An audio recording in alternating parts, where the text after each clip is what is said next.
Saya Marsha Amanda dengan NRP 22 2022 096. Nama saya Yandi Traji Aditya dengan NRP 22 2022 56. Assalamualaikum warahmatullahi wabarakatuh. Perkenalkan, nama saya Ilham Rahman Sonaka dari kelas CC NRP 22 2022 150. Assalamualaikum warahmatullahi wabarakatuh. Nama saya Danda Superi dengan NRP 22 2022 152.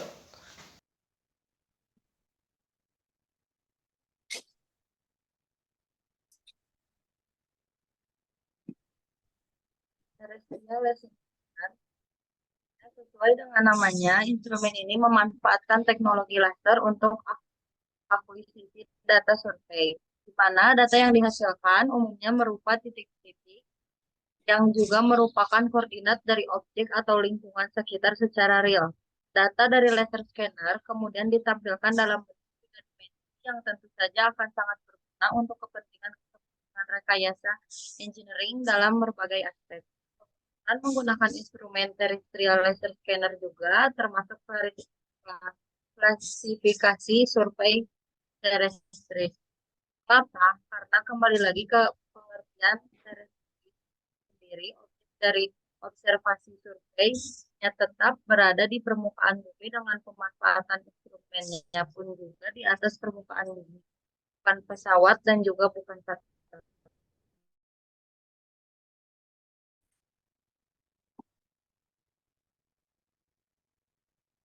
Kelebihan terrestrial laser scanner. Adapun beberapa kelebihan terrestrial laser scanner jika dibandingkan metode konvensional di antaranya. Yang pertama, lebih efisien dan segi timing karena perolehan data survei akan jauh lebih cepat. Yang kedua, kualitas data lebih jelas, lebih teliti karena memiliki resolusi spesial yang jauh lebih detail ketimbang metode konvensional. Yang ketiga, ambiguitas data lebih sedikit. Yang keempat, tingkat detail dan kerapatan yang lebih tinggi.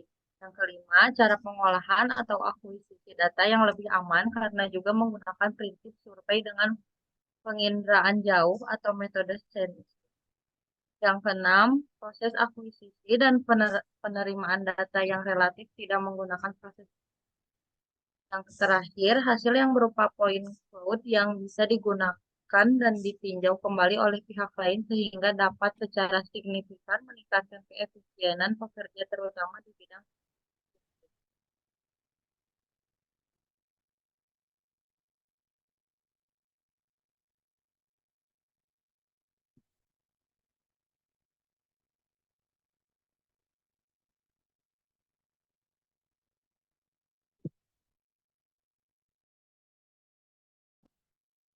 Pemanfaatan terrestrial laser scanner. 1. Oil dan gas. Dalam industri oil and gas, teknologi TLS dapat digunakan untuk proses redesign engineering, di mana outputnya adalah berupa AS Build Drawing sebagai ilustrasi bagaimana tahapan TLS untuk keluaran AS Build Drawing bisa dimodelkan seperti gambar di samping.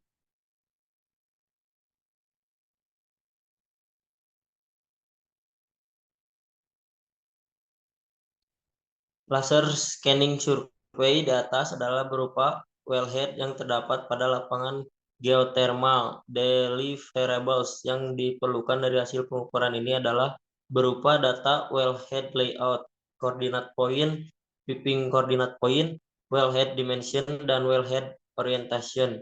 Dari gambar di atas, proses pertama yang dihasilkan adalah point cloud dengan melakukan survei menggunakan alat Leica HDS 3000.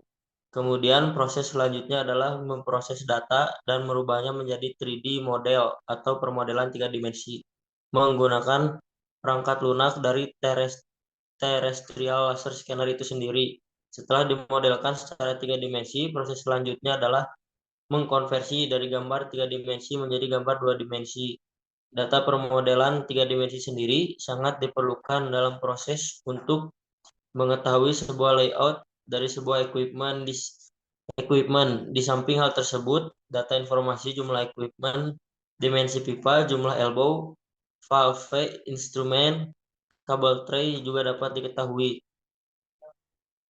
Dengan adanya informasi dari data-data tersebut akan memudahkan bagi seorang plan designer atau siapapun yang bekerja di bagian desain untuk melakukan modifikasi pada piping maupun struktural tanpa harus melakukan site visit dengan mengukur ulang di lapangan, di mana tingkat akurasi dari alat laser scanner ini adalah sebesar 2 mm sampai 5 mm, sehingga dalam hal ini proses modifikasi akan lebih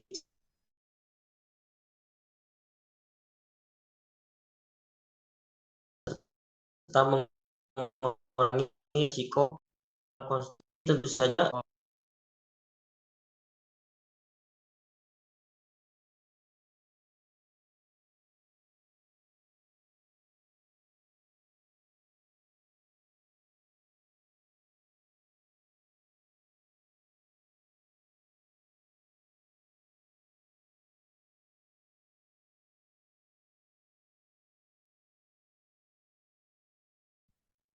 Bidang arsitektur. Dalam bidang arsitektur sendiri, penggunaan teknologi terestrial laser scanner juga bisa digunakan diantaranya untuk memindai bangunan-bangunan yang memiliki nilai sejarah atau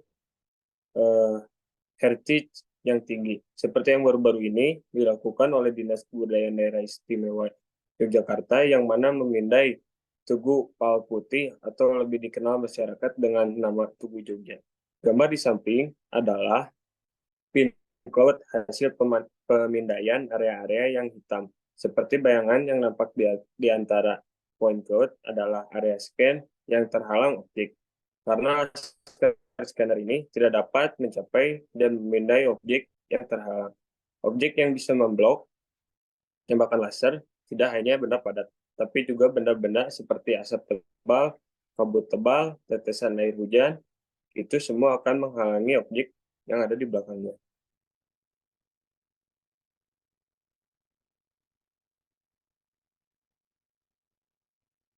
Bidang rekayasa engineering. Untuk bidang rekayasa engineering, TLS juga dapat memberikan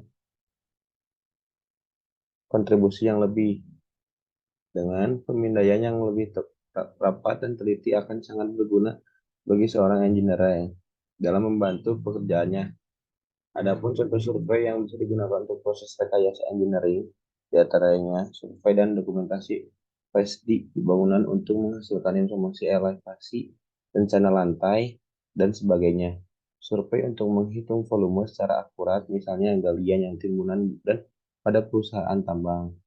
Survei permukaan tebing untuk melakukan kajian akurat perubahan deformasi permukaan tebing. Survei untuk mengetahui adanya pelanggaran atau kesalahan dalam satu konstruksi, bangunan, jalur produksi, atau perpintaan atau kabel. Perhitungan volume stockpile batu bara di industri pertambangan, survei topografi secara umum, dan lain sebagainya.